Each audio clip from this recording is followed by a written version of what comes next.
So semi-recently, this LMG got buffed. Honestly, it's like really good now. It does crazy damage. It has a lot of more options of like attachments and everything. And overall, it's just actually worth using now. So you know, since I'm just a little under ready, we're gonna do a little build video for it. I don't know where my camera went. We're gonna do a simple build video today. Nothing crazy.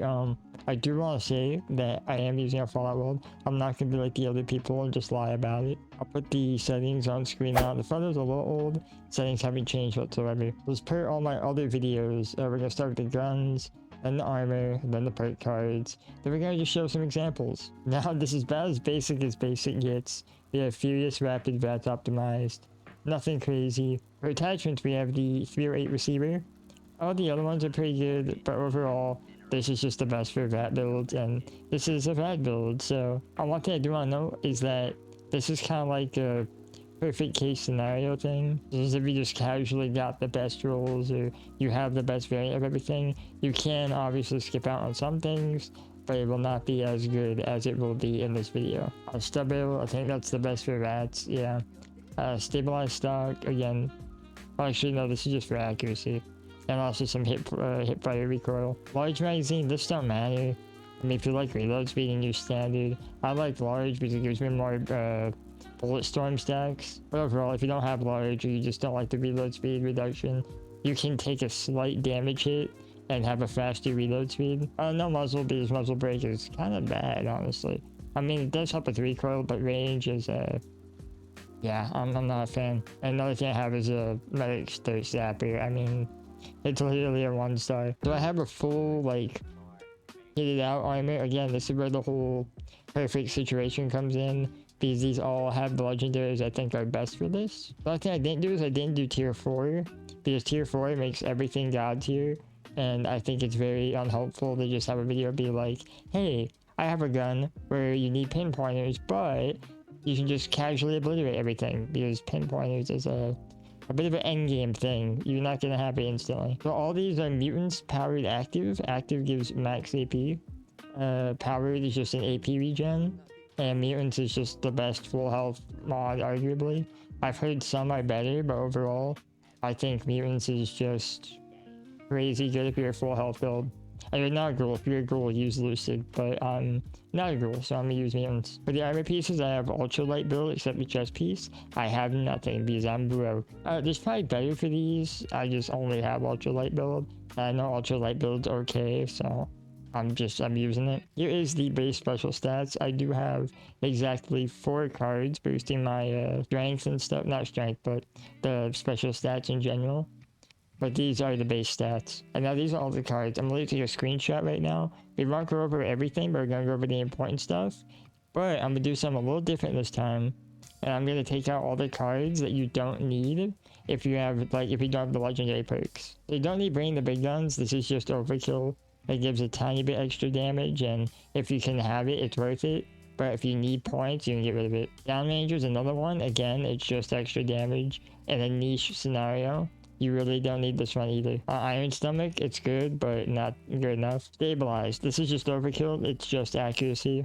You do not need it. Gorilla also does that. It's 20% range damage to close people. It's very good for this build, but if you don't have enough points, you do not need it. And I'd argue Ricochet is also one. Ricochet is just good for survival, and that's it. Overall, that leaves you with 13 extra points. You can put those into whatever you need for the build.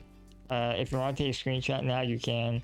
This is the build, like, bare minimum. Now, for important cards, one of the most important ones are Bullet Storm and Lock and Load.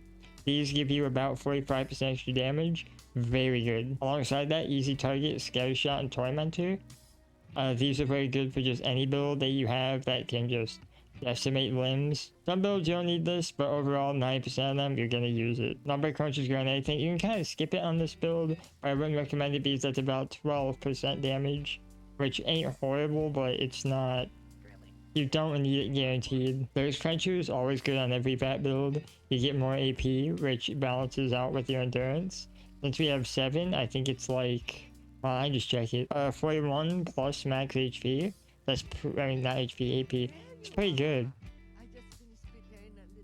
Can I help you? But yeah, Thirst Quencher, very good. 41 plus max AP is very good, and you should never ignore it unless you're not doing a vet build or you're a ghoul, because I guess schools don't get this perk.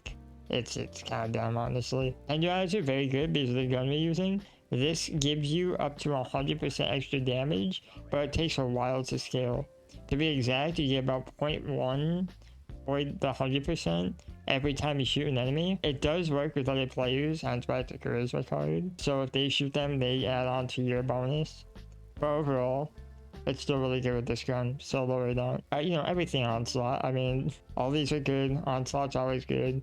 Especially since we're using a Furious gun, this is just good. Then we have better criticals, critical savvy, and one gun army. Critical savvy and better criticals, these are for crits, obviously, I know. Shocking revelation. One gun army is just to make their limbs get disabled faster, because once their limbs are disabled, we can get the crazy damage numbers. Sadly, if you're against a Bigfoot, this gun is kinda bad, but it still will do a lot of damage. You're just not gonna decimate at all. Junk Shield. Everyone underestimates this perk. This perk is so good, and the only reason I'm saying it's important and needed is it's 1 point and you get 100% damage reduction and energy damage reduction. It's crazy good, and all you need is 100 volt steel scrap, which I know people are gonna be buying a bit more of now with the new update coming September 15th. Overall, just take it, it's good. These are my legendary perk cards, the Apple system. Agility, intelligence, perception, luck, and endurance. All these are very good. All of them are tier 2 except luck and perception. Those are tier 3. Overall, this is about 12 perk points. So if you end up getting rid of the cards I told you about, I'm pretty sure you can just ignore these. I'll be honest with you, I already forgot the amount, and it's only been like 3 minutes, so yeah, and to get all the boring stuff out of the way, I'm just gonna go through all my mutations real quick. The only important ones are Eagle Eyes, and I'm pretty sure, yeah, Speed Demon. Speed Demon and Eagle Eyes are the only important ones. All the other ones can be ignored, although they are very good. With all said and done, I'm gonna go kill a Mylord Crane, a Behemoth, and some Super Mutants. We're gonna see how it does against bosses and ad clear. And with all said and done, let's get right to it.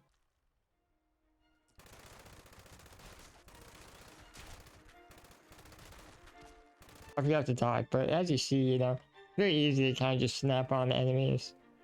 It's also nice because we can kind of pre-stack. And then with the Mylord Queen, it doesn't help when she stuns me, but... So if we had conductors, that would have been a once over. But since we don't have conductors and we're using powered, we just have our AP back instantly. If you do have access to conductors or pinpointers, you should use it just because it's ridiculously good. So the Behemoth should be way easier, and there should be a 1 cycle. I could be wrong, but I don't see why it would take any more. Well, that doesn't help, but yeah, just barely, but he's just gone. Like, it's hard to comment on it when they literally just make them drop. Now, I feel like it'd be funny if they had a suppressor for this. Because just imagine people stealthing with an LMG. My voice just cracked, ignore that. As you see, everything just kind of falls over. Do not expect to save ammo. Some people, they get mad when one of the good guns just can't make ammo back. And the truth is that good guns, if they could make ammo back casually, then this would be just too overpowered. If you did tap fire though, I think you could get your ammo back. Especially with like the Bulletstorm stacks we have, and the Furious and Adrenal. Or Adrenal, I think it is, I don't remember. But point is, do not expect this gun to make ammo back. And that's about it. And everyone's favorite part of this channel, YouTube panhandling. We're almost at 500. Come on. Come on, please. Please. I beg. No, but seriously though, it'd be great if you could subscribe, because we are almost there. And once we get there, we can unlock donations and stuff. It'll take a while, just because of like, you know, YouTube partner programs and stuff. I mean, I don't know, with some decisions YouTube is making, I don't know. Maybe it'll be faster than I think, but overall, you know, it'd be great. We also have a Discord open. I probably put something earlier in the video about it, but if you have questions about this build or you just need help with something, then go over there because that's trying to help you the best. With all that said and done, you have a good day. Boots on a Saturday night.